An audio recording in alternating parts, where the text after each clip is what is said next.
కావచ్చు, లేకపోతే చంద్రశేఖర్ ఆజాద్, భగత్ సింగ్, ఈ సుఖ్దేవ్ వాళ్ళందరికీ ఉరి తీస్తామని చెప్పారట. ఉరి తీస్తామన్నప్పుడు వాళ్ళు ఏమన్నారు, మమ్మల్ని ఉరి తీయొద్దు, మరి కాల్చి చంపండి అని చెప్పారట.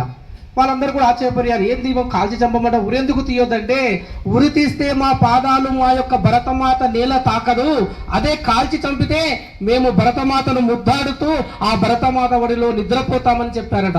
అంత గర్వంగా చెప్పుకున్నటువంటి ఎంతో మంది త్యాగతనులు అలా అర్పిస్తే మనకు స్వాతంత్రం వచ్చింది. ఎందుకంటే భారతదేశాన్నే కాదు ప్రపంచాన్నే గడగడలాడించినటువంటి అలెగ్జాండర్ కూడా భారతదేశానికి వచ్చి ఓటమి పాలయ్యాడు. మరి అలెగ్జాండర్ ఒకసారి ఏం చేశాడంటే, అలెగ్జాండర్ ప్రపంచాన్ని గెలుస్తామని తన గురువైనటువంటి అరిస్టాటిల్ దగ్గరికి వెళ్తాడట. అరిస్టాటిల్ దగ్గరికి వెళ్ళి, నేను ఈ యొక్క ప్రపంచం మీద జయించాలనుకుంటున్నాను, ప్రపంచం మీద యుద్ధం చేద్దామనుకుంటున్నానని చెప్తాడట. తన గురువైనటువంటి అరిస్టాటిల్ ఏం చెప్తాడు, నువ్వు ఎక్కడికైనా వెళ్ళు కానీ ఒక దేశం దగ్గరికి మాత్రం వెళ్ళొద్దు అంటాడు. ఆ దేశమే భారతదేశం. అయితే అరిస్టాటిల్ ఏం చేస్తాడు, ప్రపంచాన్ని మొత్తం జయిస్తాడు. ప్రపంచాన్ని జయించి చివరికి భారతదేశం సరిహద్దులకు వచ్చి తన గురువు గారికి మెసేజ్ పాస్ చేస్తాడు, నేను ప్రపంచాన్ని జయించాను, నేను భారతదేశం బార్డర్లో ఉన్నాను అని చెప్తాడట.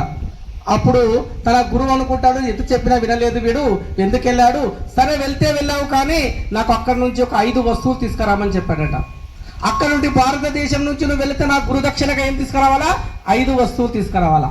ఏమిటవి, అక్కడి నుంచి మట్టి తీసుకునేదా నేను నా పూజా మందిరంలో పెట్టుకొని పూజ చేస్తాను, అక్కడి నుంచి పవిత్ర జలాలను తీసుకునేదా, అలాగే అక్కడ ఉన్నటువంటి భాగవతం, అక్కడ ఉన్నటువంటి రామాయణం, అలాగే అక్కడి నుంచి ఒక గురువును తీసుకునేదా అతని నేను గురువుగా చేసుకుంటానని గర్వంగా చెప్పినటువంటి దేశం ఏదంటే మన దేశం భారతదేశం. భారతదేశం అన్నంత గర్వంగా చెప్పుకోవాలి మనం. ప్రపంచంలో అన్ని దేశాలు ఒకవైపు ఉంటే భారతదేశం ఒకటి. భారతదేశం మీద ఒక్క బ్రిటిష్ వాళ్ళే కాదు, ఎంతో మంది ఎన్నోసార్లు దీని మీద దండయాత్ర చేశారు. ఎన్ని దండయాత్రకు గురైనా కానీ నిలబడినటువంటి ఏకైక దేశం మన దేశం భారతదేశం. ఇప్పటిదాకా అమ్మాయి ఒక పాట చెప్పింది ఏంటని, భారతదేశం నా జన్మ ప్రదేశం, భారత ఖండం ఒక అమృత భాండం. భారత ఖండం ఒక అమృత భాండం లాంటిది, అమృతంతో సమానమైనటువంటిది, అమృతానికి మించినటువంటి ఇంకొకటి వేరే లేదు. అలాంటి ప్రపంచ దేశాల్లో మేటైన దేశం ఏదైనా ఉందంటే ఒక భారతదేశం. అంత గర్వంగా చెప్పుకోవాలా. ఇంకొక విషయం, రాముని విషయంలో ఒకసారి జరుగుతుంది. అయితే రామాయణం మొత్తం అయిపోతుంది, రావణ సంహారం కూడా జరిగిపోతుంది. రావణ సంహారం జరిగిన తర్వాత రావణ లంక చాలా అందంగా ఉంటుందట. ఒకసారి చూద్దామని రాముడు లక్ష్మణుడు అందరు చూస్తూ వెళ్తుంటారట. అప్పుడు లక్ష్మణుడు అంటాడు, రామా మనకు పరిపాలించడానికి అయోధ్య కంటే ఇది చాలా బాగుంది, అన్ని వసతులు ఉన్నాయి, మనం ఇక్కడే ఉందాము, ఇక్కడనే రాజ్య పరిపాలన చేద్దామంటాడు. అప్పుడు రాముడు చెప్పినటువంటిది నినాదం ఏమో తెలుసా, జననీ జన్మభూమిచ్చ స్వర్గావతి గరీయతి. భారతదేశంలో మనం పుట్టిన గడ్డ చాలా పవిత్రమైనది, అది అమృతంతో సమానము అని చెప్పినటువంటి రాముని నినాదం.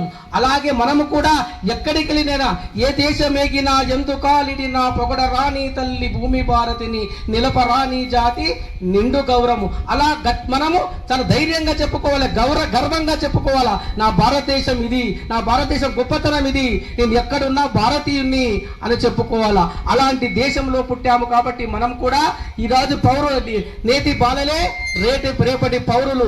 నవ సమాజం మీ చేతుల్లో ఉంటుంది, మీ యొక్క దేశాన్ని ముందు నడిపే బాధ్యత మీ చేతుల్లో ఉంటుంది. కాబట్టి ఇప్పటి నుంచే మీరు నరాన యొక్క దేశభక్తిని నింపుకోవాలా. ఎందుకంటే దేశం బాగుంటేనే కదా మనం బాగుండేది.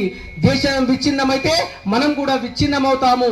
దేశం అభివృద్ధి చెందితే ఆ అభివృద్ధి ఫలాలు అనుభవించేది మనమే. కాబట్టి ముందు దేశం బాగుంటేనే మనం బాగుంటామని మనం ప్రతి నరాన యొక్క భారతదేశ గొప్పతనాన్ని కీర్తిస్తూ మన యొక్క